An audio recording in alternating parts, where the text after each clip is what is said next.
let it rain. Open the floodgates of heaven, let it rain. Let it rain.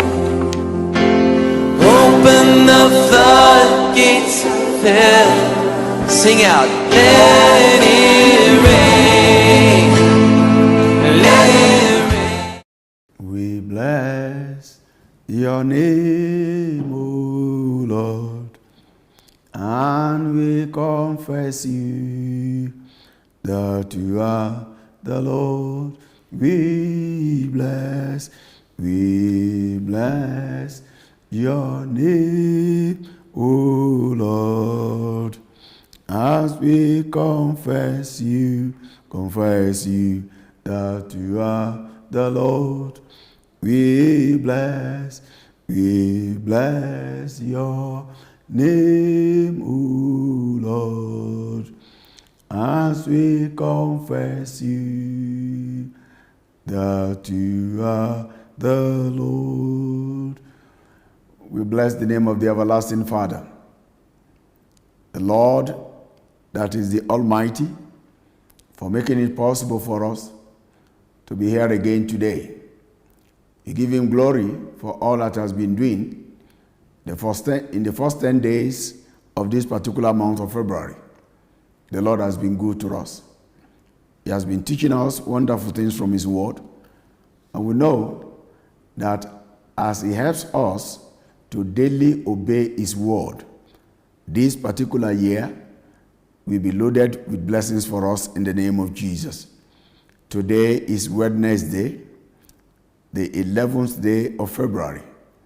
I want to thank him because yesterday he made it clear to us that we should be faithful workers. Because we are told that it is expected in stewards that a man be found faithful. And as workers in his vineyard, we need to be faithful in whatsoever area of work we might have been assigned. And we pray that every one of us will be faithful to him in our work in the vineyard in the name of Jesus. Because faithfulness will be rewarded at the end. Today, the topic we have is sound of abundant rain. Sound of abundant rain. As we bow our heads to pray. Mighty Father, we thank you. We appreciate you. Thank you for your callings upon our lives. Thank you for encouraging us to be faithful in our callings. And thank you, Eternal Father, because the power to be faithful is already with you, released upon our lives, so that in our workings with you daily, Father, none of us shall be found wanting in the name of Jesus. But today, our Lord and our Father, we pray that the sound of abundance of rain, of blessings, of victory, of favor, oh God, will come upon our lives in the name of Jesus. We pray that you will anoint our ears, Father, to hear right from you. In Jesus' name, amen. You're welcome to this devotional time, a time of refreshing, a time of blessing, a time when the word of God will be coming to you in a new dimension. So the topic is sound of abundant rain, and the memory verse for today is taken from Zechariah chapter 10 verse 1. Zechariah chapter 10 verse 1. I read, "Ask ye the Lord rain in the time of the latter rain, so that the Lord shall make bright clouds and give them showers of rain to every one grass in the field." The passage here is making us to understand that whenever we need rain, not just talking about the physical rain, also talking about a pleasant moment in the presence of the Lord.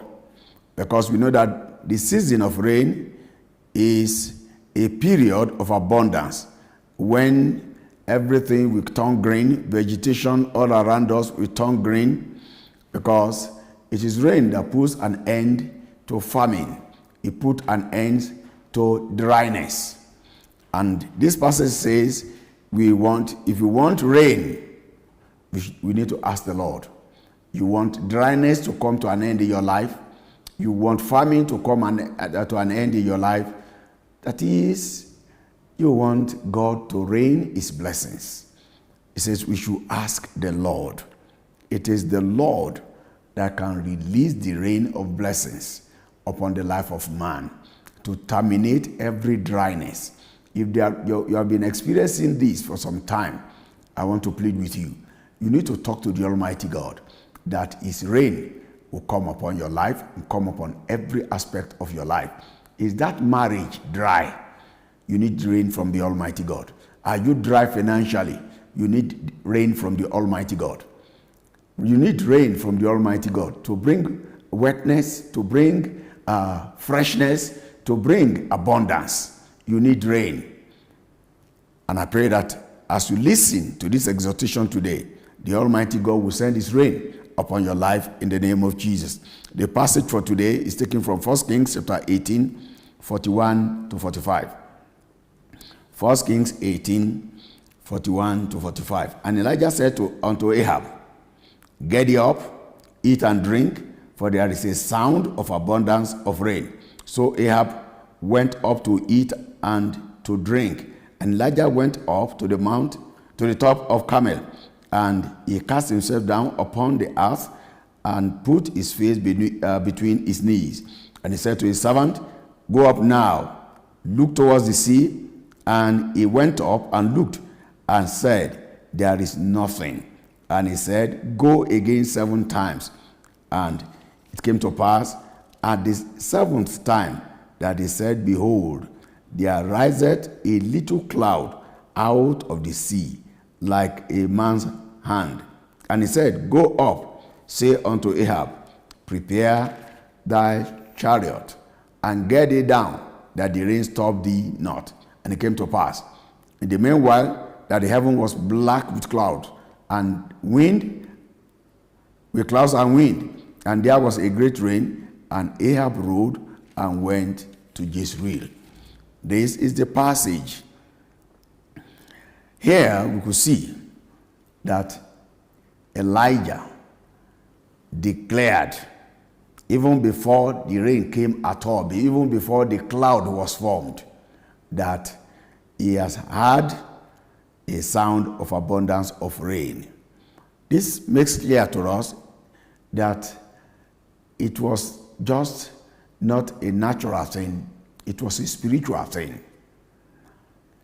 There are spiritual ears, and with the spiritual ears, you can hear the inaudible. There are so many other people there, but it was only Elijah that had the sound of the abundance of rain. So when somebody is with the spiritual ears, he could hear what is going on in the spiritual. I want to say that it is important to have the spiritual ears because it is the spiritual that controls the physical.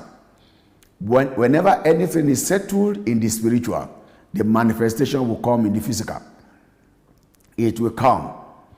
Elijah heard in the spiritual that there was a sound of abundance of rain. He declared it. And he did not only declare it, he also put some things into action to make what he had heard spiritually to come physically. So he told Ahab to go up, eat and drink. The rain is coming. But the one that heard the rain, heard the sound of the rain, went before the Lord, the God who could give the miracle.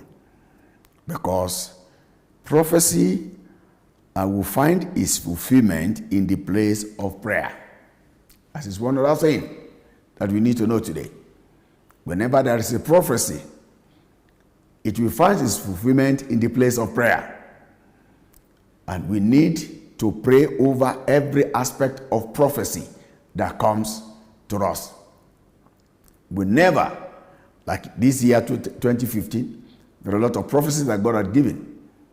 And we need to back it up with prayers in order to actualize them in our different lives.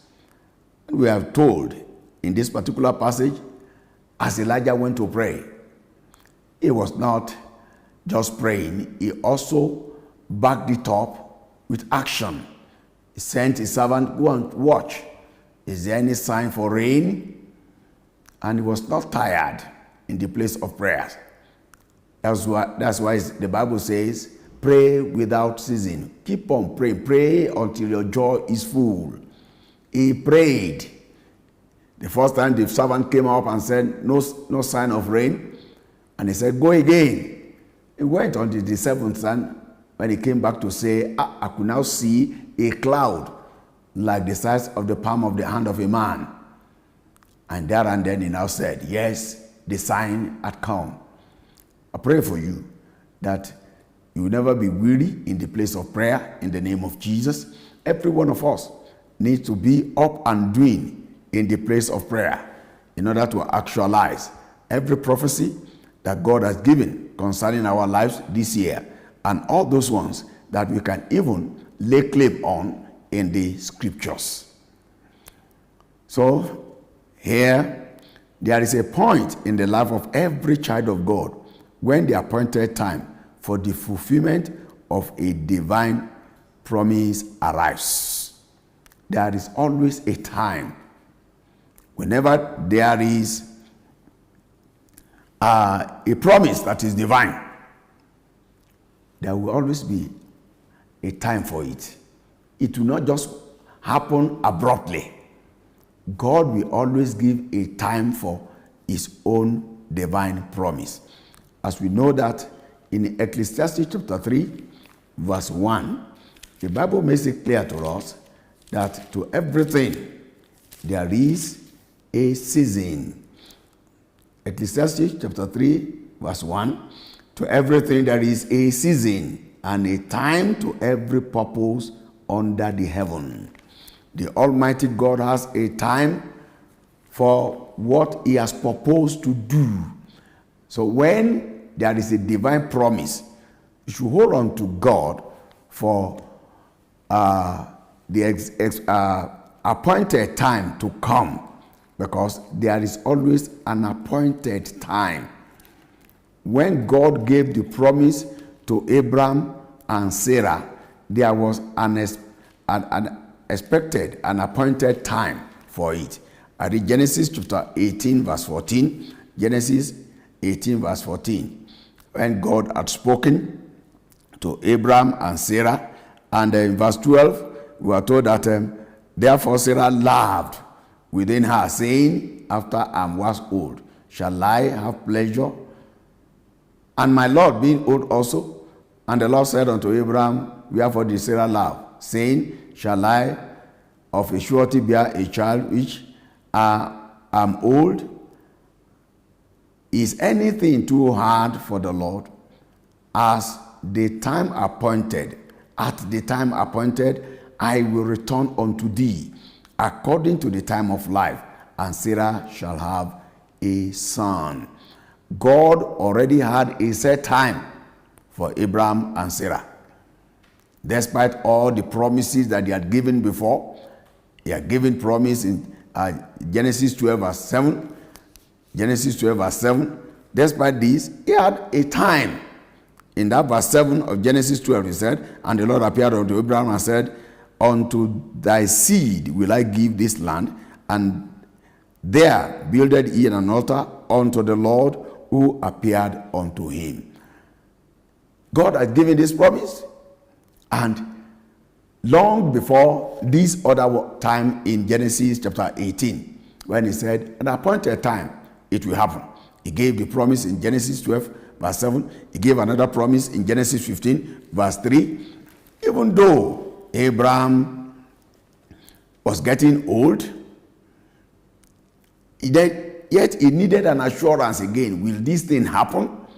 Will this thing happen that the Lord has spoken? In Genesis 15, verse 3, and Abraham said, behold, to me thou hast given no seed, and lo, one born in my house is my heir. And behold, the word of the Lord came to him, saying, this shall not be thy heir, but he that shall come forth out of thy own bowels shall be thy heir. That because God already know that there is an appointed time.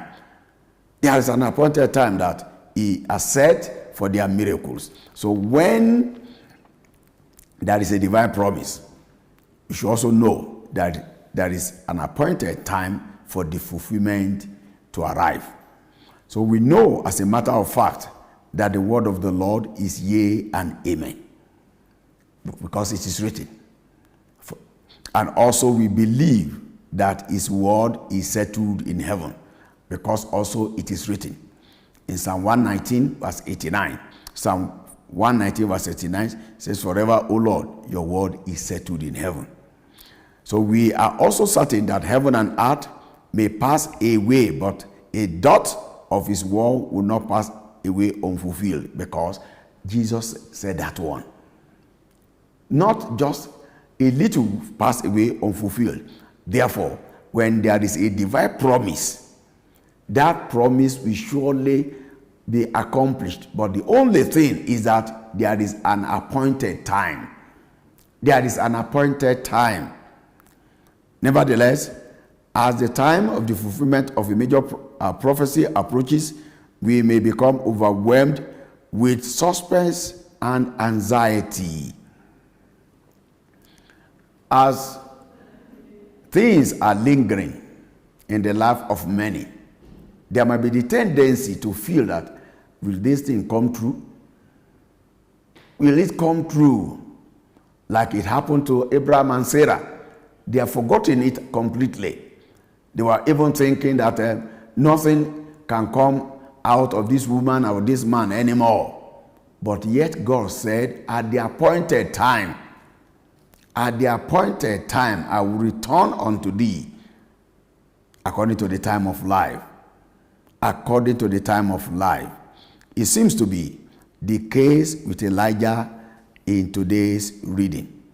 3 years before, the prophet had authoritatively declared to King Ahab that there will neither be dew nor rain in the land of Israel except by his word.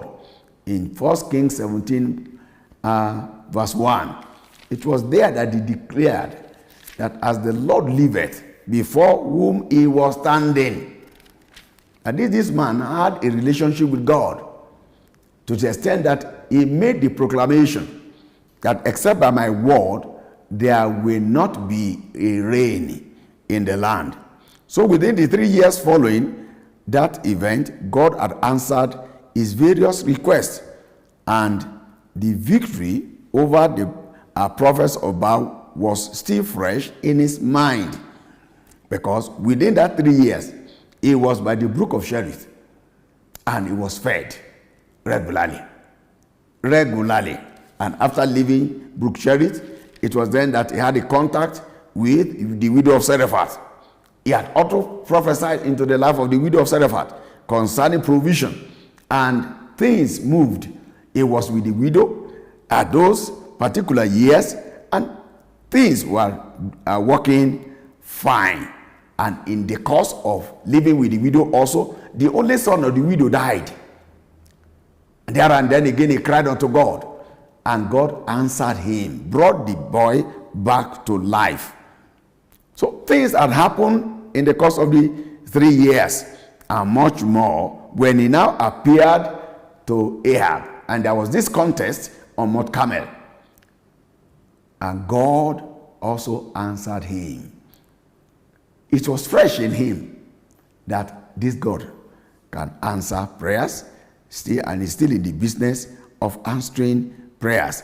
Yet he knew that if God should send rain at his word, it should be a great accomplishment and the crowning point of his life, because he had made the declaration. He had made the declaration, except by my word, there will be no rain. So it was with this feeling that Elijah approached Mount Carmel for the manifestation of the power of God on the back of God's promise. he went to Mount Carmel. And as he was on Mount Carmel, he declared the sound of the abundance of rain at his word. At his word. His spiritual ears, with which he had initially that there be no rain in the land. That spiritual ears was still working. With the spiritual ears with which he had that God had provided for him in Zarephath. That spiritual ears was still very, very at work. There are important lessons to be learned from the way the prophet handled the situation. First, he exhibited his faith in the word of God by confidently giving Ahab the assurance to go and start celebrating the coming of the rain. He exhibited faith. Do you believe in the word of God that God has even given to you to speak out? There are so many. You say the word and yet you act negatively. No, it shouldn't be. You should believe in as much as the word has come forth. We read the word, we say it out. This is what the word says. We should believe in that word. And when intuitively the Spirit of God also prompts us to give a word. There are sometimes some people will speak a word into the life of one other person, but yet they start to behave in the contrary. And the fellow will say, but you are the one that said this. Man of God, you said this. Why are you behaving this way? It is because there's lack of faith in the word spoken. But it wasn't the same thing with Elijah. He spoke the word. He spoke the word and he believed in it. He has faith in that word, that except by my word, there will be no rain. And he declared to Ahab, go and celebrate. The rain is coming. The next thing that he did is that he went to pray. He went to pray. He decided to put his faith into action through fervent prayers. When we believe the word of God, when we know that it is true, forever, O Lord, your word is settled, we have to remind God concerning his word. This is what is written. This is what you have said. This is what you have given at this particular time in the place of prayers. In the place of prayers, we need to remind him of his word. As Jesus said, it is written. So also we also go out to say, it is written. It is written. And every word that is written is bound to be accomplished. He decided to put his faith into action by fervent prayer. He was not tempted to leave God to fulfill his own promise. Thirdly, the sound of abundant rain must have been a sign from God to the prophet because others could not hear it. Like I said, his spiritual ears were at alert. It was the prophet alone that had it. Others around could not hear. He had it. And that's where our being vigilant, our being spiritually vigilant becomes very important. Our spiritual ears must be alert to hear from him. In the place of prayer, just getting there, bombarding him. Prayer is a two-way communication. We talk to God, and God wants to talk back to us. He wants to give us messages. He wants to give us direction. So Elijah had his spiritual ears really alert and sensitive. He received it with joy as a token that his prayer will be answered, and he announced it to the world by faith. He announced it to the world by faith because God, according to his word, will not do a thing except he declares it to his prophet. in Amos chapter 3, verse 7. Amos 3, verse 7 says, surely the Lord God will do nothing, but he revealeth his secret to his servants, the prophets. This revelation was given to Elijah the prophet by the Lord because God wanted to do something new. After 3 years, the rain will come. So the fourth lesson is that even though his servant told him there is nothing, 6 times he did not allow discouragement to set in. He never allowed discouragement. He has heard from God. And my brother, my sister, every promise that God had given you and that you have written them down or that you have underlined them in the scriptures, don't let discouragement come over you in any situation. His word is yea and amen. It's forever settled. Hold on to him.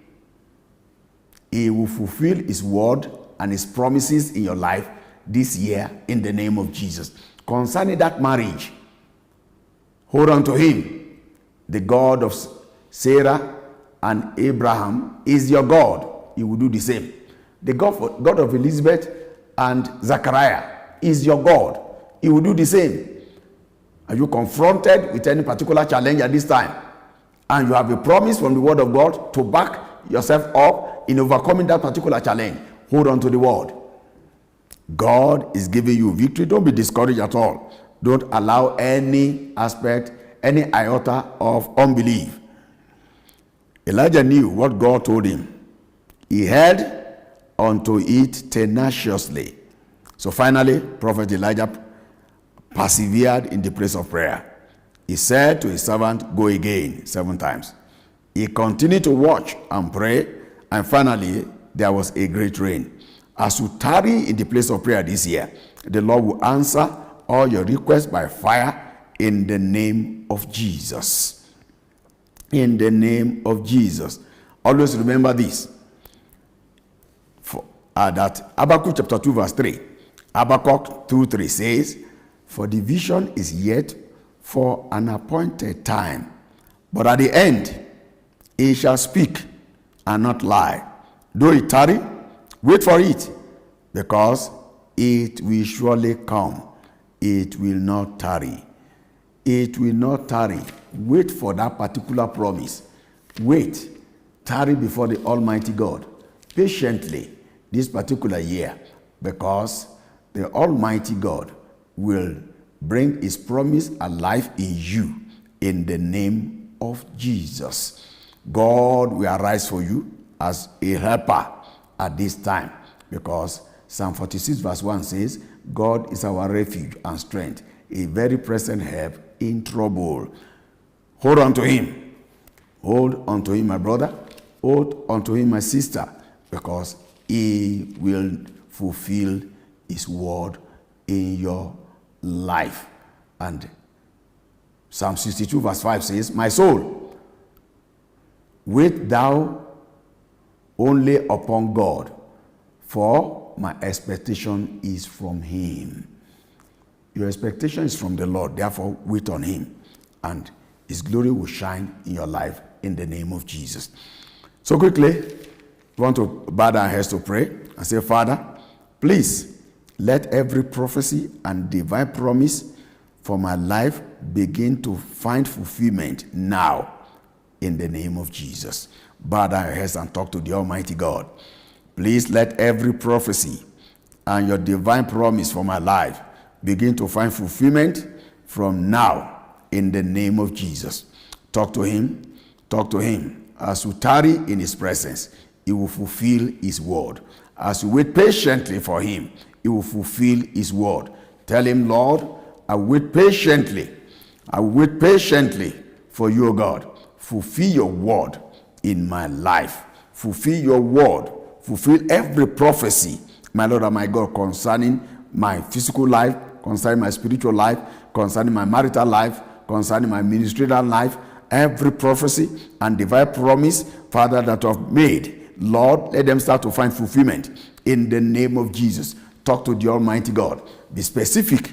Be specific, my brother. Be specific, my sister. Lord God Almighty, I thank you. I appreciate you. I adore your name because you are the Lord that speaks and it is done. Your words are forever settled. Your word is yea and amen. My Father, my God, every prophecy that I can lay claim upon in this world, my Father, my God, Lord, that you are spoken into my life, Father, I pray today that they will start to find fulfillment in my life in the name of Jesus. They will start to find fulfillment in the ministry you are committed into my hands in the name of Jesus. They will start to find fulfillment in my family in the name of Jesus. That, Lord, this year, Father, there will be fulfillment galore in the prophecies you have spoken into my life and into every aspect of my ministry in the name of Jesus. Thank you, faithful Father. I appreciate you. In Jesus' mighty name we have prayed. Mighty and eternal Redeemer, I want to thank you for this particular day. Thank you for all that you have taught us today. Thank you for the teaching on the aspect of being able to tarry. Father, as your children have heard that we need to tarry in your presence, we need to wait patiently on you, my Father and my God. The grace to patiently wait for our time, because every divine promise has a timing. Father, we pray that this grace be released upon everyone in the name of Jesus. And as your children tarry before you this year, my Father and my God, I pray that every prophecy and divine promise for every individual life, Father, we start to find fulfillment from now in the name of Jesus. Give us joy this particular year over every prophecy you have released upon our lives. Thank you, O God. In Jesus' name we have prayed. Amen. The prophecies of the Lord shall be accomplished in your life. Tarry in his presence, wait patiently for him. He will never delay. God bless you. Let it rain. Open the floodgates of heaven. Let it rain. Let it rain. Open the floodgates of heaven. Sing out. Let it